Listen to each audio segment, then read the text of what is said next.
Okay. Hi Mark. It's great to be here today. I'm Fiona Whyte and we're going to have a conversation about ESG. Now I know some of your listeners might be doing a bit of an eye roll and there's it can be a bit of a polarising issue for some people these days, but stay tuned. I've got experience from two sides of the equation, from some of my work involved here at the FMA and then also sitting on a board in Cambodia.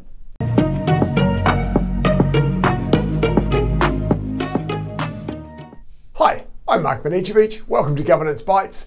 Today I'm very privileged and happy to spend some more time with my friend Fiona Whyte. Fiona, thank you very much again for your time. Thanks, Mark. Fiona's got a long background in banking through foreign exchange and things in particular in commercial banking, and also she's been with the Financial Markets Authority in New Zealand for almost over a decade now, and has also been for that period on a number of boards, particularly in Cambodia. Through World Vision and now on a commercial bank in Cambodia with a significant amount of lending on the book. Yes. So yeah, thank you very much for your time. And today we're going to talk about environmental, social and governance factors, which has become a bit of a buzzword over the last few years. Can I start with the question, what is ESG? Yeah, that is a great question. And many people will be familiar with the environmental, social, governance aspect to it. If we kind of take a step back and up, it's part of the continuum of that broader responsible investment, sustainable investment, ethical investment.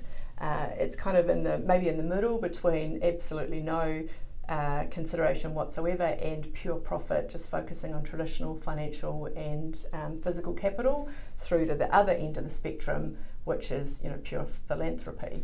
So ESG, according to the UNPRI, is talking about issues that relate to environment being the quality and the functioning of natural environment and systems. And then for social, it's about the rights and well-being of interests and people and their communities. And then governance, which is what we're here to talk about today, is governance of companies, but also any kind of organisation, whether it's not-for-profit or charity or some sort of incorporated society, something like that. So I actually prefer to think of it more along the lines of the continuum with natural, social and human capitals. And for me, it's about understanding the organisation, its supply chain or its value chain, where the value is and what are the inputs going into the organisation, how that impacts the operation that you're providing the service and the products for, and then the organisation itself, how they use their resources to provide their products and services. If you wrap that up, it's actually kind of like a double materiality concept, which is quite popular in Europe. But in the New Zealand context and in some of the Western contexts, it's just single materiality, where we're just focusing on the inputs that come into the organisation. Can you just elaborate a little bit more on that double materiality concept? It's thinking about not only what comes into the organisation, all of the inputs, not just the widgets and the electricity and the labour and all of the components that go into, we're talking financial services, so it might be the capital that comes in, it could be the branch buildings, the office supplies, it could be clothing, vehicles, uniforms, whatever, any of the inputs that you need to run your operation, and then how you as a company operate, and then how you manage your natural resources, how you manage your staff, your social resources, your social license to operate, things like that, and then the outputs, the impacts on your stakeholders and your customers and that kind of thing. So it's kind of thinking about it in a big bubble, really. How do we fit into that value chain, as you suggest, that value system of inputs through what we do in our business and the outputs at the other end? Yep. Right. And this rise in environmental, social and governance activity is, to a large extent, it feels like it's being driven from consumers, right? We're demanding this a bit more. And we're seeing a lot more of pension funds, KiwiSaver funds, being selective about what they invest in on the basis of these factors, because consumers are starting to demand this.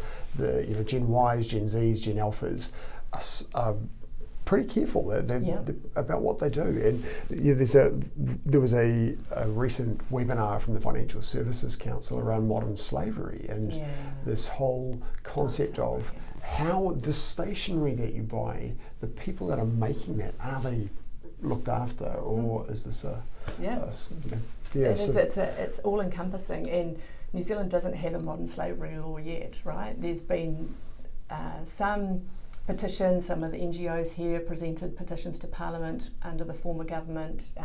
There was some work being considered. I'm not sure exactly where it sits in the current program.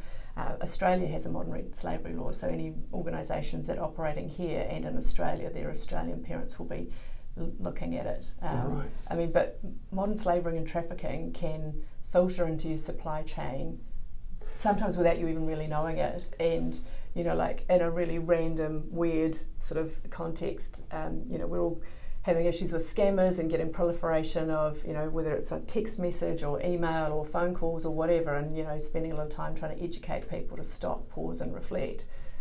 The sad fact is the scammers themselves, a lot of them are trafficked. Right. Yes. So Yeah, that's in a really sign, nefarious sort of situation. But yeah, it's I guess having those audits, having the questions, asking, trying to understand your supply chain and where those inputs will come from. And scamming is a nice analogous example, because if you can remove the demand for the product, then you reduce the market for the slavery. That's kind of where a lot of this is coming from, right? Yeah, absolutely. So if we all avoid the scams, then hopefully these scam businesses will stop making the money, and it won't be viable to do so. One of the challenges, I think, we've got a huge, as I think many countries have, a huge portion of our businesses in New Zealand are very small. Yeah. And having, if you've got a business of 5 or 10 people, how do you then evaluate the inputs that you use and ensure that they're meeting these requirements? It can be a lot of work involved in that, and I wonder whether we'll get to the stage of having some sort of reporting. So you go down to Warehouse Stationery and you buy a bunch of stationery, you need some confidence that the things that you're buying. Yeah, absolutely. I think to your point about consumer demand, consumer demand is driving disclosure, right? And so people want to know what it is that they're buying, what's on the label, whether it's a financial product or if it's, like a box of cereal or something like that. What are the inputs going into that? And like that consumer demand, I did some papers back in 2007, and that was one of the last papers I did, was talking about empowered consumer demand. Right. That's nearly 20 years ago. Yeah. So ESG might feel like a recent buzzword over the last 5 years or so, but it's certainly been around a lot longer. It's been a growing swell, hasn't it? It has. It has. Why then? We've probably covered this to some extent, but I'll get an answer from you specifically on this. Why is ESG important? Yeah. So again, the UN PRI say that it's actually incorporating these ESG factors, they call them environment, social, government. I like to think of it natural, social, human capitals. Yes. Into an investment process. It's just that the belief that these factors, if they're not being managed, we talked a bit earlier about risks, they are risks that need to be managed and considered. Some might be able to be mitigated, some may not. Then that assessment around what degree of risk does it pose to our organisation. Actually, for us, it's only a really small risk. It's okay, we can absorb that, or we can do something different. Or others might go, look, that risk is too high and too great. We have to actually find another substitute or do something completely different. So it does affect the risk and the return of the investment, or I guess the ultimate result of the business. And then if we're looking at it in a pricing on a NZX listed company or something like that, that sometimes these factors are not fully priced into the actual asset price of the business. Mm-hmm. Yeah, right. So they are important, even though people are thinking, what does it really matter? Actually, I think, and like for the Te Ao Māori worldview, right, and in New Zealand we've got such a beautiful relationship and growing, and there's a lot that we can learn, but their model is more, and their worldview is more around people and planet and then profit. And I feel like, okay, if we ESG, it's more We're around catching up, aren't we? Slowly. Slowly. I think the Māori will be saying, come on, get with the program. And Indigenous governance, I think not just Māori, I understand from a lot of parts of the world, there's this real intergenerational view. This long-term view. It's not a 6-month reporting thing and I need to make sure that I've got this amount of return for shareholders, which, is important equally, but it's also saying, well, and that's kind of the key of governance and looking at the organisation, what we're doing now, is that going to mean that we have a sustainable organisation that will be here in 5, 10, 15, 20 years' time? Yes. And especially with climate risk and climate change, that's a really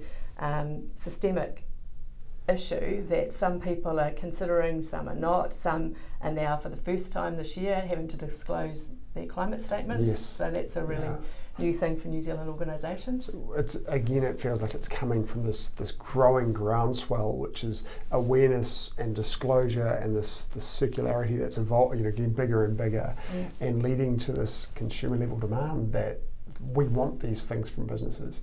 And if you're a business that isn't living up to ESG standards or corporate social responsibility, then at some point the market's going to say, we don't want you anymore. Yeah. And it's about remaining relevant. On that basis, moving into the boardroom now, why then is ESG relevant in the boardroom? How is it relevant in the boardroom? I think just following on from my last comment, it's about the sustainability of the organisation itself.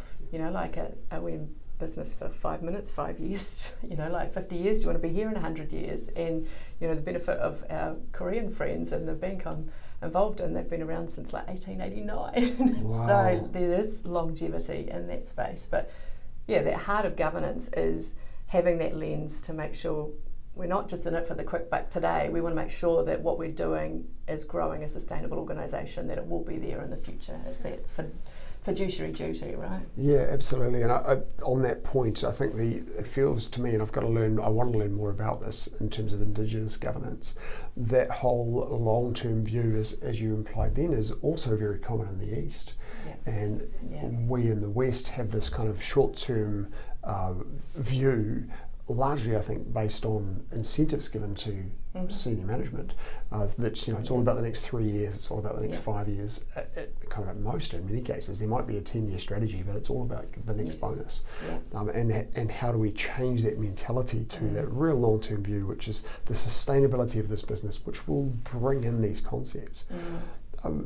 How then does an effective board oversee its ESG behaviours? Yeah, I think it can bringing it into the boardroom through your risk papers, right? And then you mentioned about incentives. If you're being really bold, tie your CEOs to some kind of metric around what's right for your organisation that starts to build in some of these wider factors, whether it's climate change, whether it's social factors, whether it's modern slavery. It depends on what the underlying business is. But all of these issues are risks that the organisation may face, right? And it's not sitting there pontificating and going, oh, what if, these things may or may not happen, but what's real for your organisation? And how does climate change affect your organisation? Many businesses in New Zealand will be thinking about it right now, and so certainly the larger businesses in New Zealand, it's just under 200 of them that are starting to file climate statements. But that will trickle down to, maybe the banks here are going to start asking the customers that they lend to and say, well, tell us about your emissions, tell us about what your supply chain looks like, where are your risks involved? So a smart board would be preparing for that now, knowing that it's coming. Yeah. I like the tie to those, understanding what the risks are, and I think you've also implied there, bringing it back to the KPIs for your chief executive and your senior management. And although their incentives may be short term, maybe 1 year, 6 month kind of, probably 1 year kind of incentives, the KPIs that you measure can be longer view. So you might incentivize them based on their 12-month delivery against a metric that impacts 20 years and 30 years down the track. Right. Yeah. What am I doing today that's going to help tomorrow? Yes. Yeah, absolutely. Yeah. What activities does a board do to assess and manage its ESG-related risks? Yeah, I think it's definitely in the risk committees, like bringing it in as a standing agenda item. What's changing, It's a journey for all of us, right? And so you kind of got to start where your organisation is at. And so some might be completely starting from zero and not really considered it at all. That's okay. We all have to start somewhere. So just starting to acknowledge that while you're factoring in your external and internal risks into your heat maps and your risk matrix and things like that, start thinking about, what's the size of my workforce? How am I impacting my community? Do I have social license to operate? How valuable is that to me? Is it quite sensitive? Is it something that I could lose overnight and that's going to have a real material difference? I think the real complexity with ESG is that sometimes everything's not in harmony. It might be that there's a risk that you're looking at from an environmental perspective or a social perspective, and they can clash. Yes, right. So you do have to look at it for your own organisation and go, what's the proportionality of that risk, and what is the likelihood or the impact of that if that was to eventuate? How would that play out, and what's happening around me? Like I think 18 months ago, Aucklanders wouldn't have been thinking about flood risk at all, right?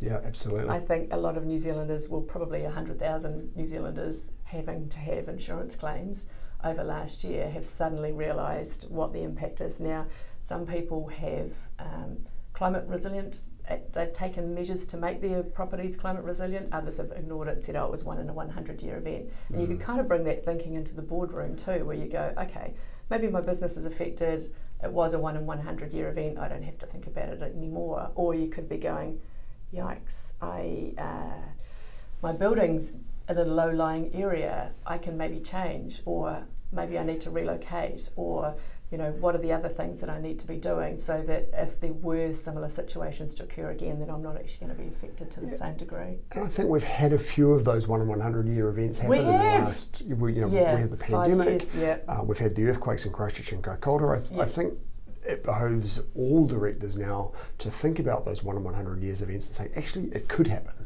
And what are the other things then that are similar to this that could happen? How would we react to those?